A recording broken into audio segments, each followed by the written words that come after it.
हे traders, एक और video में आपका स्वागत है।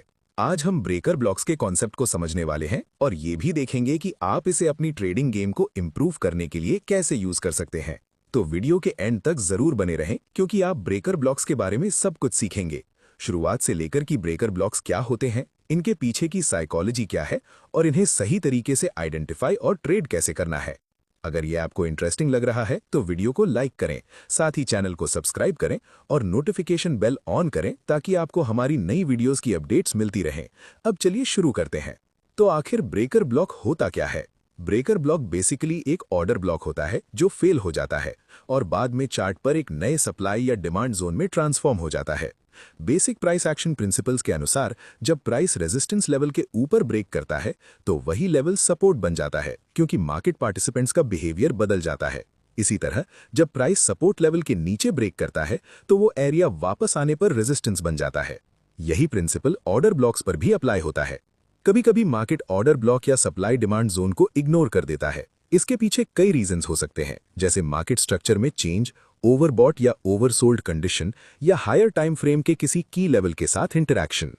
जब एक valid demand order block hold नहीं कर पाता और प्राइस उसके नीचे ब्रेक कर जाता है तो वही जोन सप्लाई लेवल में बदल जाता है। इस नए बने जोन को ब्रेकर ब्लॉक कहा जाता है और आमतौर पर उम्मीद होती है कि मार्केट इस एरिया से रिएक्ट या रिजेक्ट करेगा।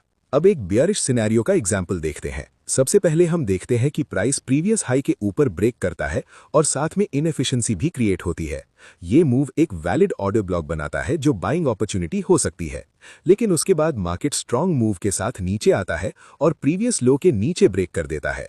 ये डायरेक्शनल बायस को बुलिश से बियरिश में चेंज होने का सिग्नल देता है, जिसके बाद प्रीवियस डिमांड जोन ब्रेक होने के बाद सप्लाई जोन में फ्लिप हो जाता है।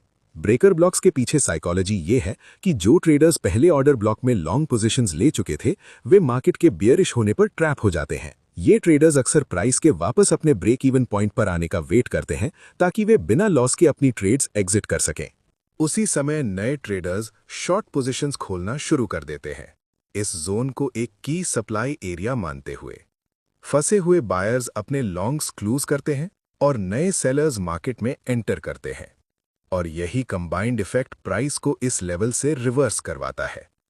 एक इंपॉर्टेंट बात यह है कि ब्रेकर ब्लॉक आमतौर पर लिक्विडिटी स्वीप के बाद बनता है और उसके बाद मार्केट स्ट्रक्चर में शिफ्ट आता है। यही प्रिंसिपल बुलिश सेटअप में भी अप्लाई होता है। सबसे पहले हम स्विंग लो के नीचे लिक्विडिटी स्वीप देखते हैं और उसके बाद मार्केट स्ट्रक्चर ऊपर की तरफ शिफ्ट होता है। फिर हम उस कैंडल को आइडेंटिफाई करते हैं जिसने इनएफिशिएंसी क्रिएट की और उसे चार्ट पर मार्क करके आगे एक्सटेंड करते हैं। यही एरिया ब्रेकर ब्लॉक बन जाता है जहां हम एक्सपेक्ट करते हैं कि प्राइस रिएक्ट या रिजेक्ट करेगा। अब कुछ इंपॉर्टेंट फैक्टर्स देखते हैं जो ब्रेकर ब्लॉक्स ट्रेड करते समय ध्यान में रखने चाहिए। लेकिन आगे बढ़ने से पहले अगर आपको ये वीडियो पसंद आ रही है तो लाइक जरूर करें और नीचे कमेंट करके बताएं कि अगली वीडियोस में आप कौन से टॉपिक्स देखना चाहते हैं। पहला फैक्टर है मार्केट स्ट्रक्चर। ब्रेकर ब्लॉक्स ढूंढने से पहले आपको करंट मार्केट स्ट्रक्चर समझना जरूरी है।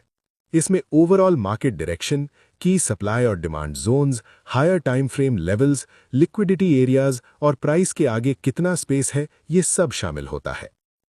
दूसरा फैक्टर है वैलिडिटी। आपको इंश्योर करना है कि जो ब्रेकर ब्लॉक आप आइडेंटिफाई कर रहे हैं वो वैलिड हो। ब्रेकर ब्लॉक्स आमतौर पर लिक्विडिटी स्वीप के बाद बनते हैं और उसके बाद मार्केट स्ट्रक्चर शिफ्ट होता है। आपको एक स्ट्रॉन्ग इंपल्सिव मूव देखना चाहिए जो इनएफिशिएंसीज क्रिएट करता है, जो अक्सर फेयर वैल्यू गैप्स के रूप में दिखाई देते हैं कैंडल विक्स के बीच। तीसरा फैक्टर है कॉन्फर्मेशन। ट्रेड में एंटर करने से पहले हमेशा कॉन्फर्मेशन का वेट करें।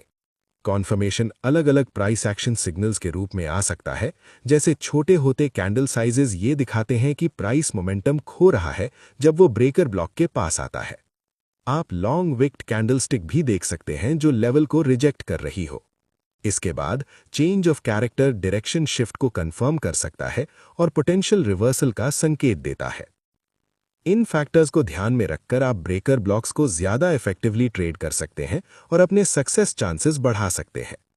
कई दूसरी ट्रेडिंग स्ट्रैटेजीज की तरह ब्रेकर ब्लॉक्स भी सबसे अच्छा काम तब करते हैं जब आप उन्हें दूसरे टेक्निकल एनालिसिस टूल्स के साथ कंबाइन करते हैं।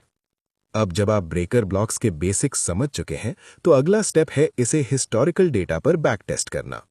इससे आपको पता चलेगा कि कौन से करेंसी पेयर्स इस सेटअप पर बेस्ट रिस्पॉन्ड करते हैं। अगर आपको ये आपकी एनालिसिस इंप्रूव करता हुआ लगे, तो आप इसे अपनी ट्रेडिंग स्ट्रैटेजी में शामिल कर सकते हैं। अगर आपको ये वीडियो हेल्पफुल लगी हो, तो लाइक करना मत भूलें और चैनल को सब्सक्राइब करें।